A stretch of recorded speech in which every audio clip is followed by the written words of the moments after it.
Har bir inson o'zidan bog' qoldirish kerak-da. Hech bo'lmasa shu bola chaqalar yeydi-ku hosilini. Malina olyapmiz. Zo'r narsa-da malina. Men o'zim ishqibozman malinaga. Hozir o'tgan yil oluvdik. O'tgan yilning o'zi nima berdi? Hosil berdi. Bu yil mana sezon boshlandi. Bering Otabek aka.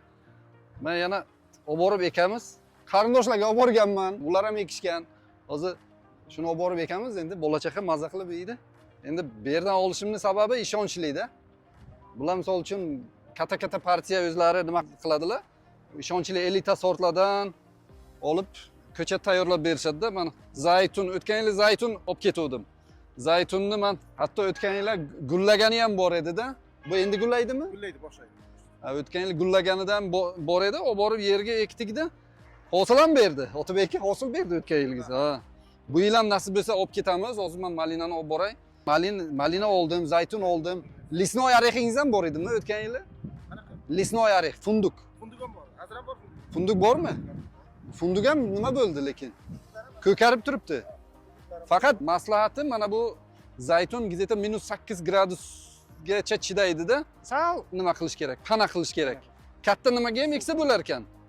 Tuvakka eksa bo'lar ekan. O'sha men endi bunday ustini yopdim. Mayli, endi sal xarajat bo'lsa ham zaytun baribir dinimizda ham qadrlanadi. Qur'onda kelgan, men shu uchun maxsus olib unga anaqalar yasayman. Nasib bo'lsa bitta navescha yasayman, qishda bunday ustini yopaman. Mayli, xarajat bo'lsa ham ishqibozlik uchun. Bolalar sveji zaytun uzib yesin. Keyin uzumdan olib ketganman, mers olib ketganman, keyin yaxshi nimalari bor ekan, undan ham olib ketganman. Rizamat bu yil ham bormi? Rizamatdan yana olib ketaman. Nasib bo'lsa. Hammasi in vitro uzumlar. Bu endi bularda in vitroni endi ko'pchilik bilsa kerak. Ko'cha tayyorlashning eng yangi boyagi metodida. In vitro bo'yicha men faqat o'tgan yili endi nima qildim, sotib oldim. Undan oldin qo'ldan ko'chat olardim. In vitro men ko'p o'qiganman. Bu haqda ko'p eshitganman. Endi hozirgi tashkil qilinayotgan asosan dunyo bo'ylab eng boyagi intensiv bog'lardagi ko'chatlar hammasi shu in vitro texnologiya bo'yicha qilar ekanda. Otabek aka, bu limonmi?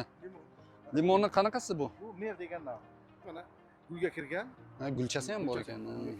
Ha, in vitroni nimasi yaxshi? Ana shu juda tez hosilga kiradi. Shu tarafi bor. Oldin biza karlikviy sortlar axtarib, shu nima qilardik? Как раз ana shu in vitro mana shu talabga javob beradi. Har bir inson o'zidan bog' qoldirish kerak-da. Hech bo'lmasa shu bola chaqalar yeydi-ku hosilini.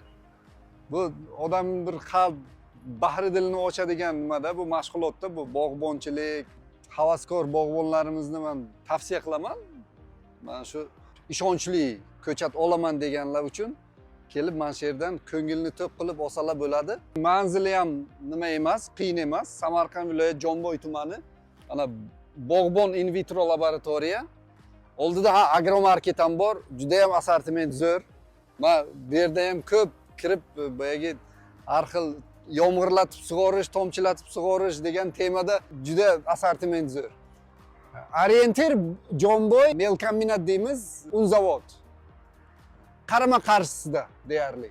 Shunday yo'lni ustida, trassa ustida, Toshkentdan kelishda Samarqandga qarab o'ng tarafda, Samarqanddan Toshkent ketishda chap tarafingizda bo'ladi. Otabek aka, rahmat. Otabek aka bilan biz o'rtoq bo'lib qolgan bir yildan beri. Faqat kelaman, olib ketaman. Xullas tavsiya qilamiz. Yaxshidan bog' qoladi. Rahmat sizlarga.